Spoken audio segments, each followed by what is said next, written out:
ぶっちゃけあなたの老後は大丈夫ですか？あなたの貯金は今いくらですか？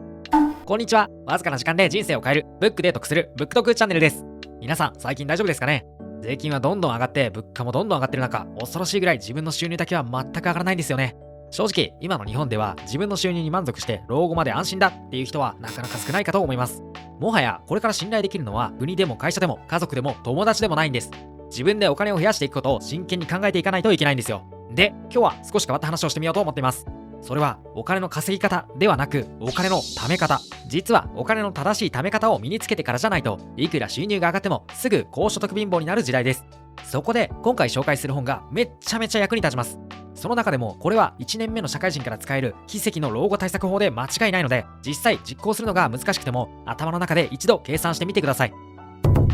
リーケンズ・スコットが書いたファイヤーを目指せ最強の人生向上術、経済的自由を達成する方法。ここで皆さんファイヤーの意味は知ってますよね。ここで言うファイヤーはファイナンシャル・インディペンデンス・リタイア・アーリー。英語にするとね、わけわかんないんですけど、これ日本語にすると経済的に独立し早期退職する人生って意味で、無駄な支出を削減し自分と家族の幸福を最優先にする生き方の哲学なんです。この本では特に6つの要点でファイヤーの説明をしてくれてますが、どうですかね？一度やってみましょうか。1、まずは住居、車、食費などのコストを大幅に削減してみます。実際収入の 70% 以上を節約することで退職の時期を早めること、つまりファイヤーができます。必要ならば居住地を変えて住居費を大幅に削減することもお勧めしてます。リモートワークが一般的になる中、給与を維持したまま生活費の安い地域に住むこともありかもですね。2、そうして支出を減らした後、1年間の生活費を計算します。例えば徹底的に節約したら年間200万円から300万円で生活できるなどの計画を立ててみましょう。そして一番大事なところがこの3番です。3、1年間の生活費の25倍をどうにかして貯めます。もう一回言います。25倍をどうにかして貯めます。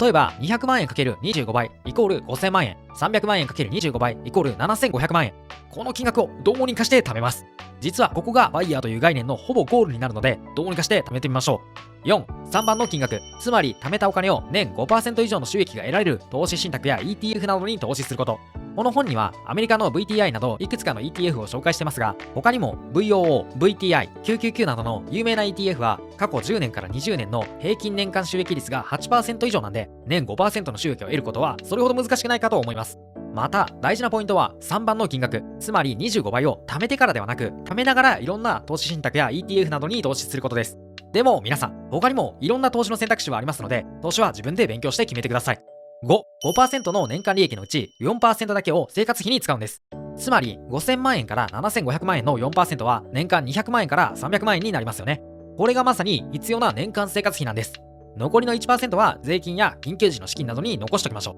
最後に6、ここで皆さん、物価も高くなるし税金も高くなるのはどうするんだ、今の200万円の価値は何年後いくらの価値があるかわからないなど、現実的じゃないと思ってませんか？でもこれはあくまで貯めたお金の利子で何もしなかった場合です。皆さん実際5000万円から7500万円が貯まったら何にもしないつもりですか？さらに何かの投資商品などを詳しく調べたり、他の投資などを調べたりすると思うんですよ。つまり著者はこれを言います。結局は3番、年間の生活費用の25倍をどうにかして貯めること、そして収入が上がっても生活水準を上げないこと、この2つだけを徹底的に守ることで本当の意味のファイヤーになるらしいんですよ。もちろんアメリカの本なんで今の日本とは状況が少し違うかもしれませんが、まずは25倍を貯めることから始めてみましょう。もし25倍まで貯めることができなかったとしても大丈夫ですよ。今より投資の知識も少し増えたかもしれないし、今より貯金が増えただけなので損したわけでもないんです。実は本の最後に著者は言います。ファイヤーを目指してある程度の経済的な自由を手に入れた人はその面白さにハマってまたさらなるチャレンジをすることになる。そして自分がやりたいことをしながら人生を過ごす。それがある意味本当のファイヤーかもしれない。今日はここまでです。よろしければチャンネル登録よろしくお願いいたします。